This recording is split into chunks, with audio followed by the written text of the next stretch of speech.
नमस्कार दोस्तों, quantum mechanics की लेक्चर सीरीज में डॉक्टर अरविंद शर्मा, सह आचार्य भौतिक शास्त्र, राजकीय गुरुकुल महाविद्यालय बीकानेर, आपका फिर से स्वागत करता हूं। यूजी क्लास की क्वांटम मैकेनिक्स की सीरीज में आज हम डिस्कस करने जा रहे हैं अल्फा डीके की प्रॉब्लम। रेक्टेंगुलर पोटेंशियल बेरियर, आयताकार विभव प्राचीर में हमने ये देखा कि यदि आपतित कण की ऊर्जा विभव क्षेत्र से कम होती है, उसके उपरांत भी उसके ट्रांसमिशन की प्रोबेबिलिटी परिमित होती है, अर्थात पारगमन की संभावना परिमित होती है। इस कंसेप्ट का ये जो टनल प्रभाव था, जिसे टनल प्रभाव कहा गया, इस टनल प्रभाव सुरंग प्रभाव का जो एप्लीकेशन, जो नेचुरल जो फिनोमिना है उसमें अल्फा डीके में होता है, और उसे हम आज एक्सप्लेन करने की कोशिश करेंगे और इसे समझने की कोशिश करेंगे। Applications to alpha decay qualitative discussion, जो आपके पास में क्वालिटेटिव डिस्कशन है, गुणात्मक विवेचना जो है इसकी अल्फा डीके अनुप्रयोग में सर्वप्रथम जॉर्ज गेबर साइंटिस्ट थे, उन्होंने दी। इसमें ये समझाया गया कि जो आपका नाभिक होता है, नाभिक r त्रिज्या का आपके पास में एक स्फीयर हो गया, और r त्रिज्या अर्थात 0 से यहां पर ये जो ग्राफ दिखाया गया है, स्थितिज ऊर्जा पोटेंशियल एनर्जी V r और दूरी के मध्य ग्राफ है। ये किसके बीच में है? स्थितिज ऊर्जा और दूरी के मध्य के, ठीक है। तो यहाँ पर 0 से r का मतलब है ये नाभिक के अंदर की स्थिति है, और r से बाहर, नाभिक के बाहर स्थितिज ऊर्जा में परिवर्तन किस प्रकार से होता है, इसे समझें। अब यहाँ हम ये समझ सकते हैं कि नाभिक के अंदर दो तरह के बल काम करते हैं। नाभिकीय बल जो होता है वो बहुत स्ट्रॉन्ग होता है, नाभिकीय बल स्ट्रॉन्ग होता है जो नाभिक के अंदर काम करता है, और उस कारण से नाभिक के अंदर जो स्थितिज ऊर्जा है उसका जो स्वरूप है वो आयताकार विभव की तरह से। ये जो स्वरूप है जिसमें -v0 तक की दिखाया गया है, ये स्वरूप नाभिक के अंदर है, और नाभिक के अंदर ये स्वरूप क्यों है? नाभिकीय बल जो है स्ट्रॉन्ग होते हैं, परंतु r के उपरांत नाभिकीय बल जो है वो नहीं है। और यहाँ पर ये जो पार्ट आप देख रहे हैं, ये पार्ट आता है इलेक्ट्रोस्टैटिक कूलम्ब रिपल्सन फोर्स। आपके पास में कूलम्बियन जो इलेक्ट्रोस्टैटिक बल होता है, जो आपने पढ़ा है, वो यहाँ पर लिखा है। अर्थात ये जो शेप होती है ये इस कारण से आती है। ये बल कहाँ लगेगा? आपके पास में दो आवेश, एक तो आवेश है अल्फा कण जिसका आवेश 2e होता है, और एक आवेश आपके पास में है अवशिष्ट जो आपके पास में न्यूक्लियस है। अल्फा कण जो है वो कहां से उत्सर्जित होता है? हम ये मान के चल रहे हैं कोई आपके पास में नाभिक है, उसके अंदर अल्फा कण, कुछ समय पहले अल्फा कण की उपस्थिति होती है, और नाभिक जो होता है, नाभिक में से अगर अल्फा कण निकल जाता है तो उसका चार्ज 2e होता है, और अवशिष्ट नाभिक का आवेश जो है Z1e रह जाएगा। यदि हम Ze इसका आवेश मान के चलते हैं, Ze अगर है तो Z1e प्लस, ठीक है। अब यहाँ हम ये समझ सकते हैं कि ये जो आपके पास में पोटेंशियल एनर्जी जो है वो किसके बराबर हो जाएगी?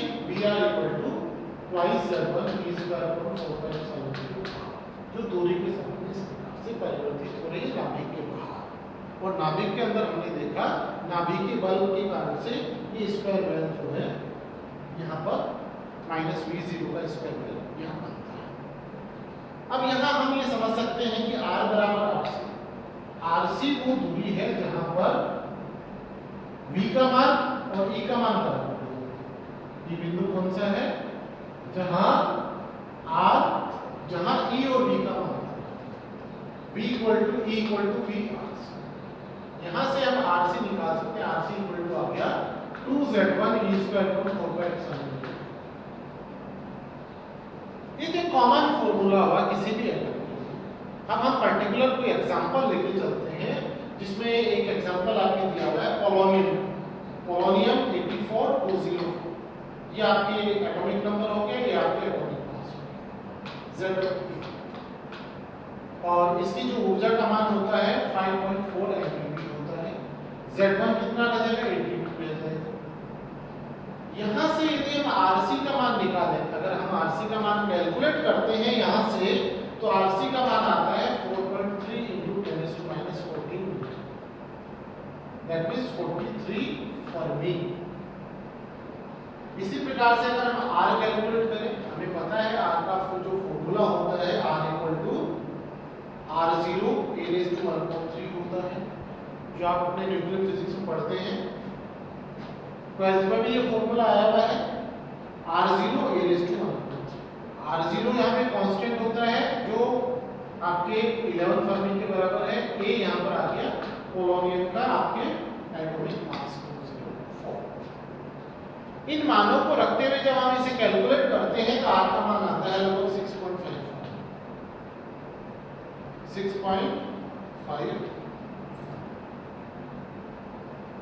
ओके, तो इस प्रकार से कांस्टेंट से जिन्हें हमें आगे रखने। अब बात आती है कि चूंकि अल्फा कण जो उत्सर्जित होता है उसकी ऊर्जा का मान लगभग 4 से लेकर 10 MeV होता है। कितना होता है अल्फा कण की ऊर्जा का मान? 4 to 8 MeV। 4 से लेकर 8 MeV तक, 4 से लेकर 10 MeV तक, 4 to 10 MeV अल्फा की ऊर्जा का। परंतु जो विभव प्राचीर है, ये विभव प्राचीर है, इसका मान होता है 20 MeV, 20 MeV। अर्थात आप जो अल्फा कण है अंदर उसकी ऊर्जा का मान विभव प्राचीर से कम है। अर्थात हमें जो टनल प्रभाव, सुनन प्रभाव का जो हमने फॉर्मूला डिराइव किया था आयताकार विभव प्राचीर के लिए, उसे हम यहाँ काम में ले सकते हैं। और वो फॉर्मूला था T = 16 EV - E/v² e⁻²⁰ ठीक है, इसको मैं एक बार बोल रहा हूं फिर से। T = 16 EV - E/v² e⁻²⁰। यहाँ अल्फा हमें पता है किसके बराबर होगा? अल्फा ए बराबर हो जाएगा √2mv - e/h²। अब चूंकि ये जो विभव क्षेत्र है एग्जैक्टली आयताकार नहीं है, ये अप्रोक्सीमेशन में आयताकार है। अगर इसको हम एग्जैक्टली निकालना चाहते हैं तो हम ये देख सकते हैं कि इसको हम R से लेके आते हैं, इंटीग्रेट करें। R से लेके आते हैं, इसको इंटीग्रेट करना होता है √2 - e, a के स्थान पे आ जाता है। ये सब चीजें हमें फॉर्मूले और जो कॉन्स्टेंट्स, इन कॉन्स्टेंट्स के अलावा हमें किन कॉन्स्टेंट्स की आवश्यकता पड़ती है? अब हमें ये देखना कि अल्फा कण दीवार से टक्कर मारता है। जब दीवार से टकराता है तो उसके पारगमन की प्रायिकता t के बराबर होती है। एक टक्कर में t के बराबर। जितनी टक्कर मारेगा उसके अकॉर्डिंग पारगमन की जो प्रायिकता है वो बढ़ जाएगी। ठीक है, जो पारगमन की प्रायिकता होती है वो किसके बराबर होगी? पोलोनियम के केस में तो हमें पता है E का मान 5.4 MeV होता है। इसके लिए वेलोसिटी का मान होता है, क्योंकि ये अपने लाइफ टाइम से निकाला जा सकता है, लाइफ टाइम की वैल्यूज भी आपकी दी हुई है, वहां से ये होता है 1.6 × 10⁻⁷ मीटर पर सेकंड। डेल्टा टी का मान आता है 8 × 10⁻⁻। यहाँ से जब कोलिजन पर सेकंड निकाला जाता है उसका मान आता है 10⁻21। कितना आता है? 10⁻21 नंबर ऑफ कोलिजन पर सेकंड। तो ये संख्या बहुत अधिक होती है।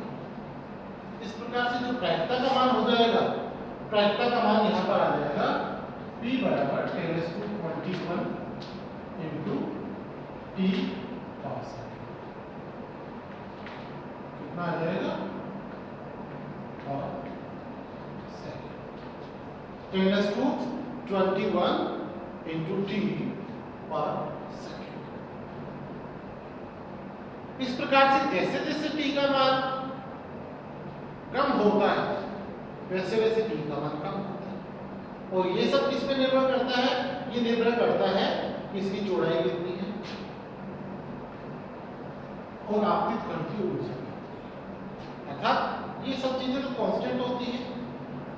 तो लगभग जो है ये मान डिपेंड करता है आपके जो भी आप न्यूक्लियर लेके चलते हैं उस पर डिपेंड करता है कि इसका मान कितना है। परंतु जो पारगमन की प्रायिकता होती है वो परिमित होती है और ये इसके अनुरूप परिमित हो सकता है।